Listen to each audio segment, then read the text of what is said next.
I'm Silva Harapetian. For those of you who don't know me, I have spent most of my career in newsrooms across the country. But now, just like you, I'm finding myself at home during this pandemic and this global health crisis. And one of the things that keeps coming up is how much we are all feeling lost and how much we're all feeling a loss of the way life was before this pandemic. Talking about these things, there is no one better to speak about loss and hope than my friend and confidant and, quite honestly, my therapist and at times my client, Betsy Guerra. Before I actually introduce her and start a conversation with her, I want to share with you a little bit of her story. With her permission, can I do that, Betsy? Absolutely.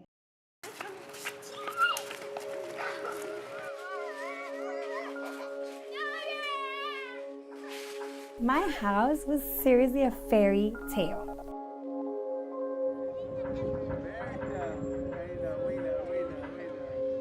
We're about to start construction in the backyard and we wanted to enjoy the pool one last time with our family and friends. And at some point, my friend asks me, "Where's Fofi?" And when I looked down, I saw her red polka dot mini bathing suit.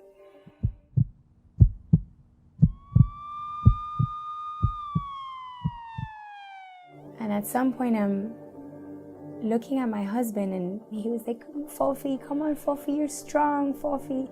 You got this, mamita. Let's go watch movies after here. You got this." I found myself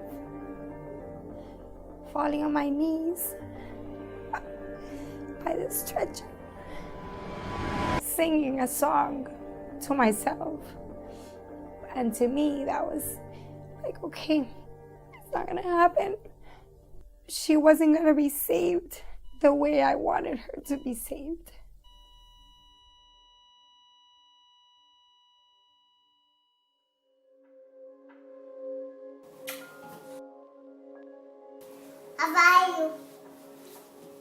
Are we ever gonna be happy again? Like, is it possible to be happy again?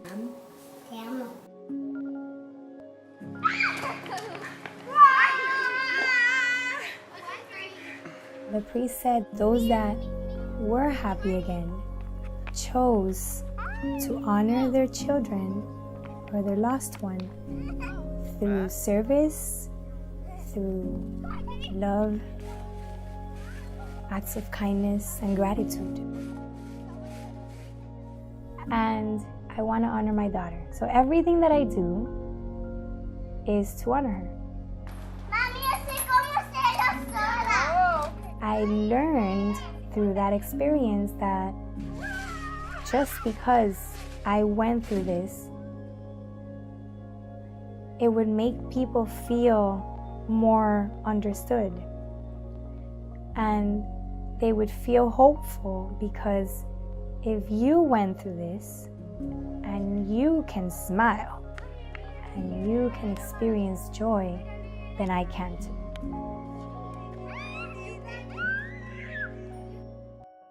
If you found yourself crying and your heart ripped out of your chest, that is exactly how I feel and how she feels every time we watch this video together. I had the honor and the blessing to be able to work with her and putting that together. In knowing her is an absolute joy, and you've been present in my life at times that I did not think that I could make it through. And I know that in these times where we are feeling such immense loss, there is nobody better to help us navigate through this than you. Thank you, Silva, for having me. I'm delighted to be here. You are such a happy individual. You have so much joy in your life. And when I first met you and I discovered your story, I just used to wonder, how is she so happy? How is she walking around with a smile on her face, and she's just a ray of sunshine in her own life and her family's life and for everybody else? How does somebody just, I can't even use the word recover from something like that? How does someone get through something like that? Can you tell me a little bit about your process? You know, it's interesting that you say that because I've I've endured excruciating pain, Silva. But I know the most amazing joy. Like I am the happiest woman on earth. Yeah. And people know that about me. People know that I was in pain and they know that I'm happy now and they experience it. But I thought it was obvious that they knew how I went from one to the other because I'm an open book and I'm always sharing different things that have helped.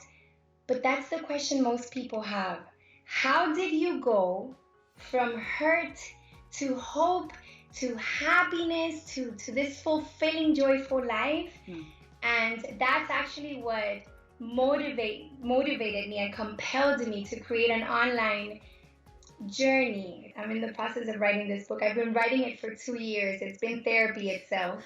I know when I first met you, you were already writing the book, and we were talking about 2 where years. you were in the process. Yes. It was actually you that inspired this book because I was writing a different one. I don't know if you recall. Wow. I didn't know that. Yes. It was a different book on relationships and communication, which was what I was focusing on the most. And you said, you have to start with your story.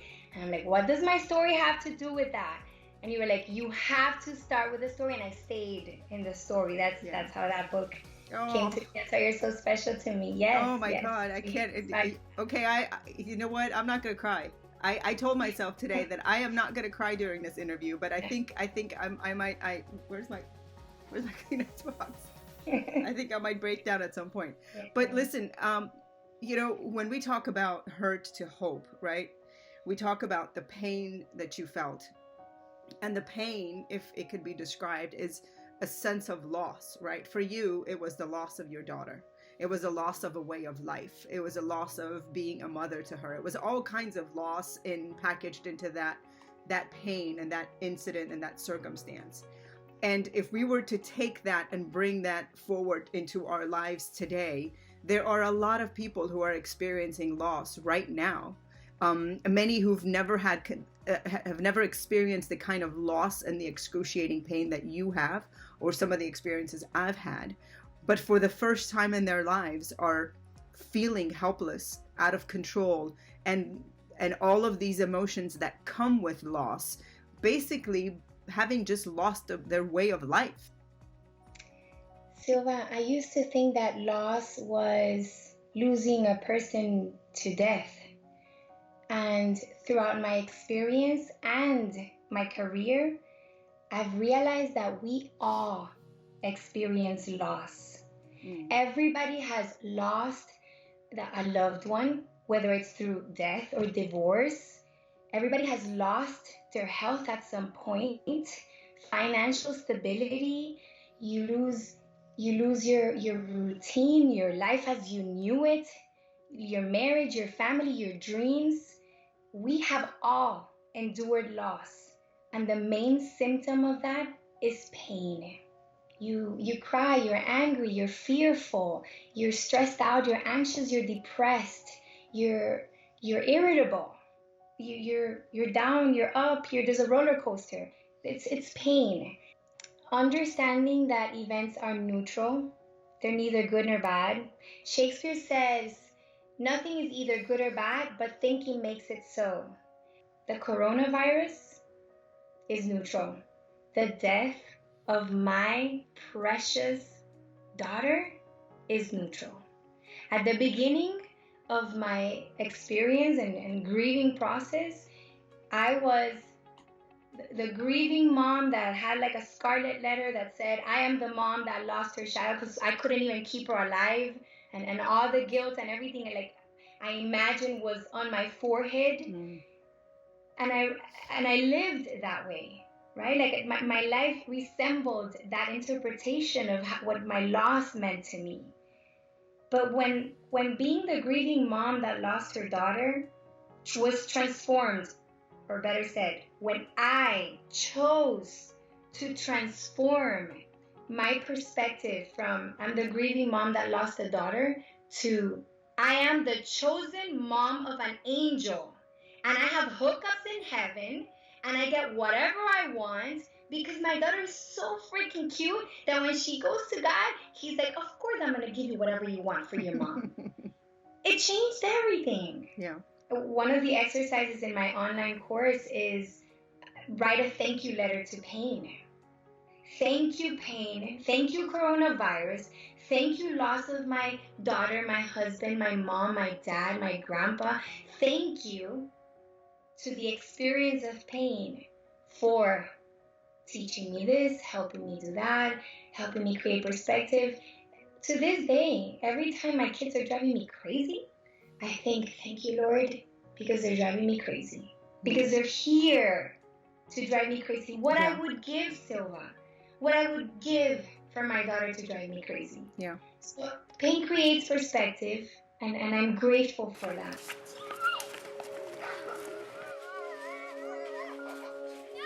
I remember when I first went through my loss, I remember thinking, my gosh, am I going to lose my empathy? Am I going to go back to work and think like, really? That's what you're worried about?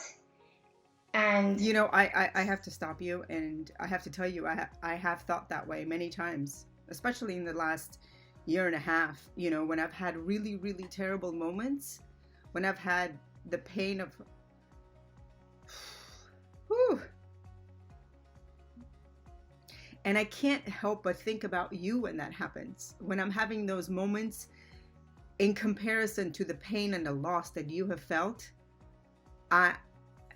And in some ways, it's been the thing that gets me up. It's been the thing that makes me shift perspective. Because if you can get up and you can find happiness and joy after what you've been through, then who am I to not recover from a heartbreak, or not recover from losing my way of life, or not recover from a loss of a career or a job? Do you understand what I'm saying?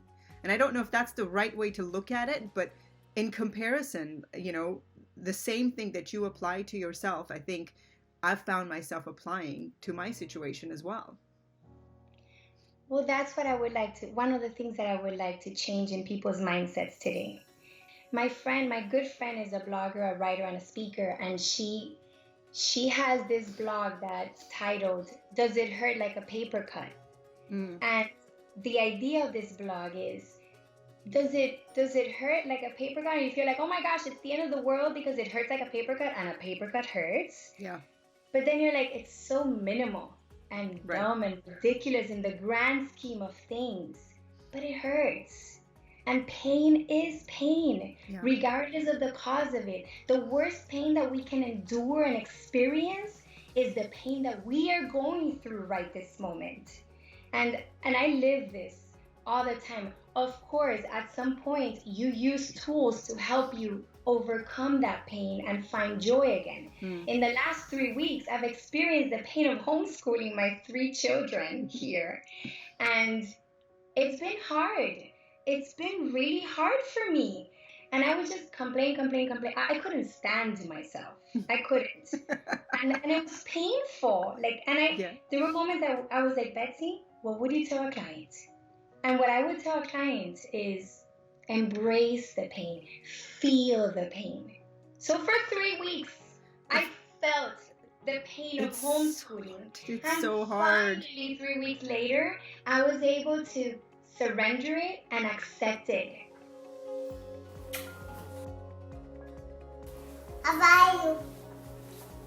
How did you not lose faith when you were faced with the worst thing that ever happened in your life? I guess the simple answer to that is I wholeheartedly believe that God's plans for me and my daughter are better than my own. And faith is my superpower. Faith is my superpower. When I was at the hospital, the day of the accident, with my daughter's lifeless body, I was kneeling on the floor. I didn't stop praying for a second. I just wanted to make sure that God knew that I had a lot of faith so that He would save her. And I kept on begging Him to save her. And I remember, like, asking for a scripture, a prayer, a sentence, a word, something that I could repeat in prayer without having to think. And what came to my mind in that moment, that did not come from me, and I believe that profoundly, was I can do all things through Christ who strengthens me. And I remember in the moment thinking like, oh, no, that's me not having faith, because that would mean she wouldn't make it. And in hindsight, I understand and I believe two things that came from that. The first one is that wasn't lack of faith. That was indeed God speaking to me that I was going to be okay, because I didn't have the strength to live without her. I didn't have the grace to have a life, right? Like I could continue to breathe, but I couldn't live without her. But I didn't need to have that strength because he was going to give it to me. So I could not leave that guy, right? Like when you believe that there's someone greater than you getting your back and advocating for you and making sure that whenever you can make it and your knees give in, that he holds you strong and tight, that's what gives me hope. That's what made me believe that I was gonna be happy again, even though I had no clue how that was even possible. You can't imagine being able to be happy again after losing your child. You can't imagine. And every day there's proof that it's impossible. But when you have faith that it's going to happen, because there's someone bigger and better that's taking care of everything, you're so powerful. Like, it's my superpower.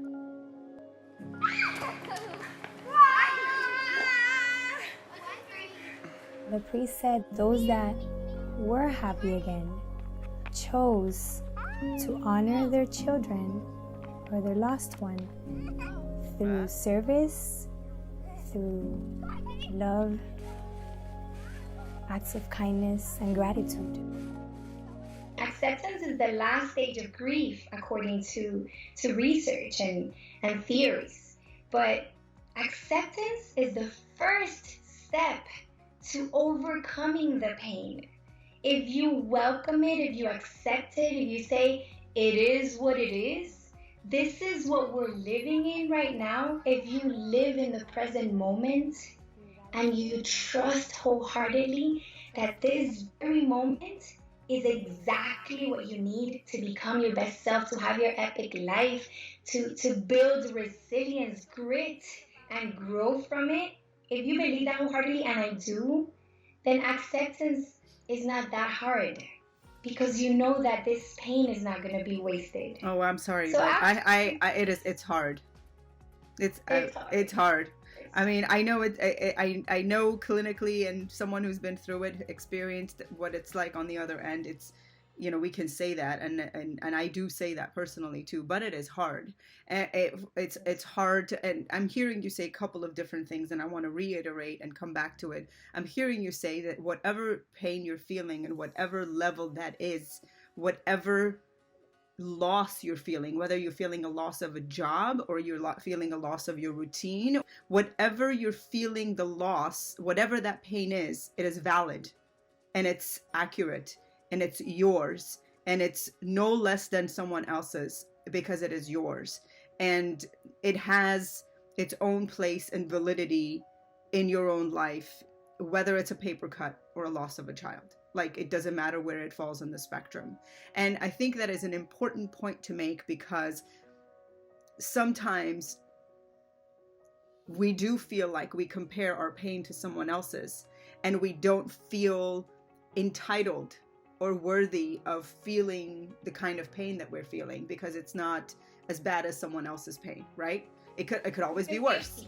You even feel guilty. I felt guilty. Yeah, like, you feel guilty. How could I be worrying about homeschooling when there's people dying? Right. And risking their lives to, like, the medical staff. My heart is about to explode with gratitude for the medical teams. Yeah.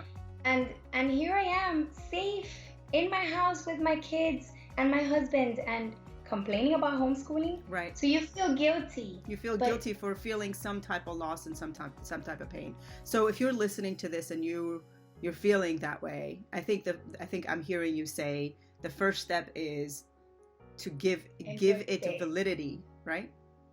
Feel it. Feel it. And embrace it. Welcome it. Welcome it. We think pain is bad because it feels terrible. But I remember the first time I came up with this, I was in a session with a client that was very depressed, and she was in a lot of pain and had a lot of anxiety. And I remember telling her, like, I was inspired and excited and very much into our session. And I'm like, pain is awesome. And she looked at me like I was crazy. I do look at you like you're crazy when you do say that. I'm not going to lie. Like, who says pain is awesome? Pain sucks. It hurts. I'm going to tell you why. I'm going to prove my case. Pain is awesome because pain humbles you.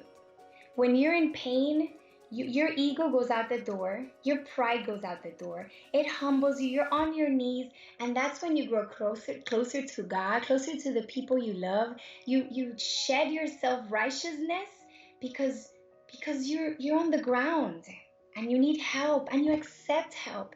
So pain humbles you. It motivates you. Because when you're feeling pain, you want to get rid of it so badly that you will do anything to get rid of it. You're motivated to transform your life, to change, to try new things, to get rid of that pain. Pain makes you grow.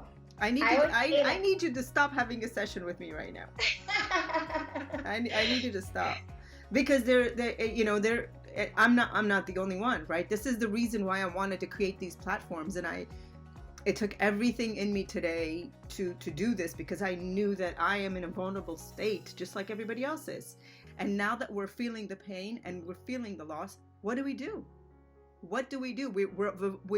The entire world has been brought to its knees. The economy has been brought to its knees. We individually and collectively, in relationship or single or whatever, our families have been brought to our knees.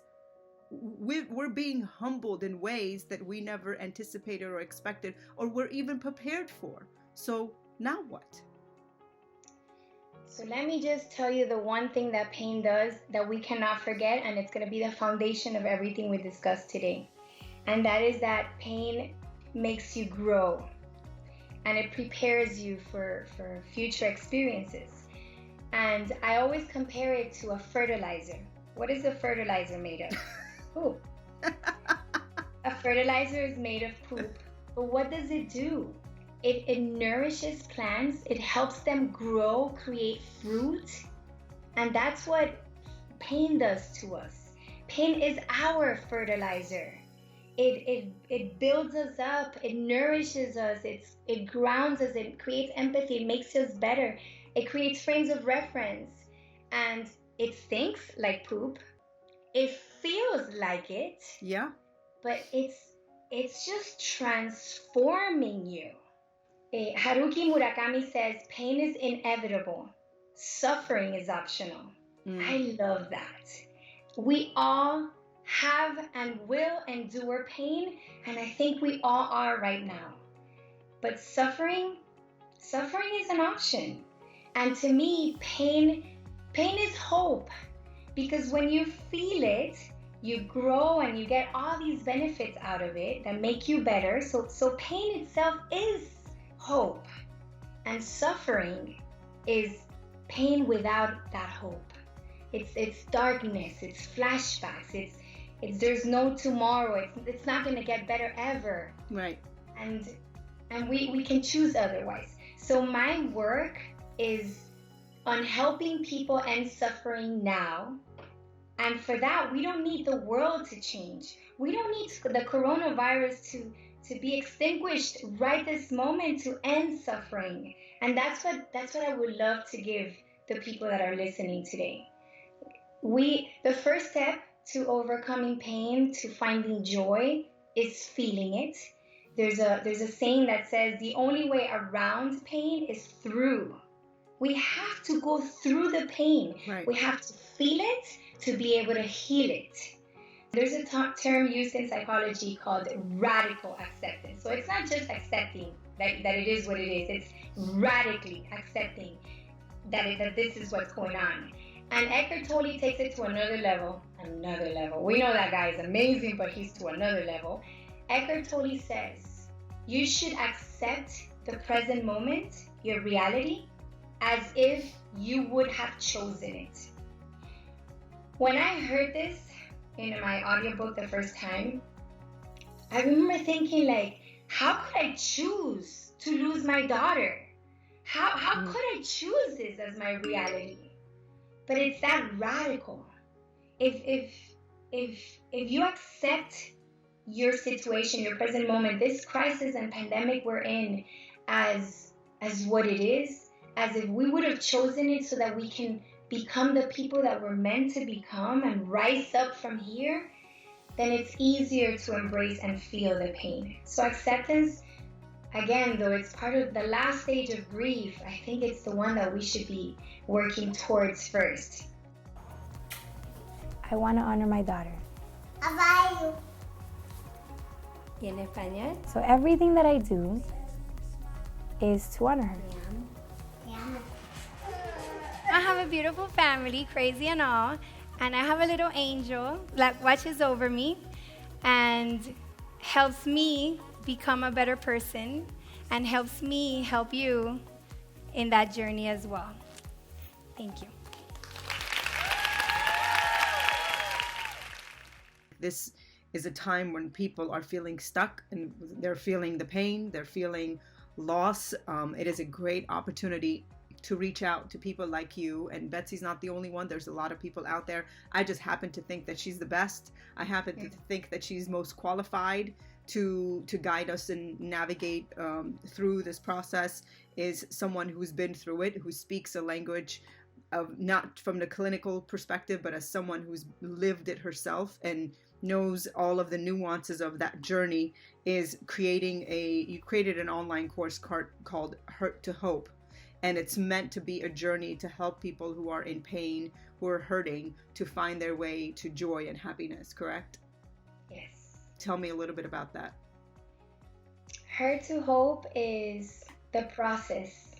People kept on asking, but how? How did you go from that Betsy to this Betsy? So that's me sharing the process.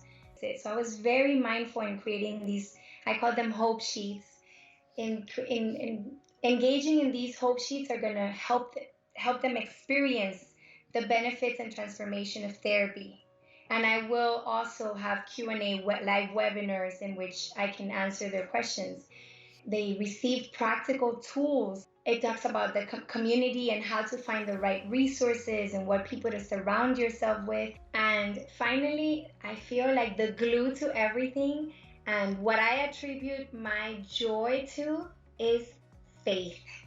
I teach people how to have faith in themselves and their ability to overcome this pain. I teach people how to have faith in others, including the big other, which is God or the universe or the higher source, and how to have peace and faith with the process.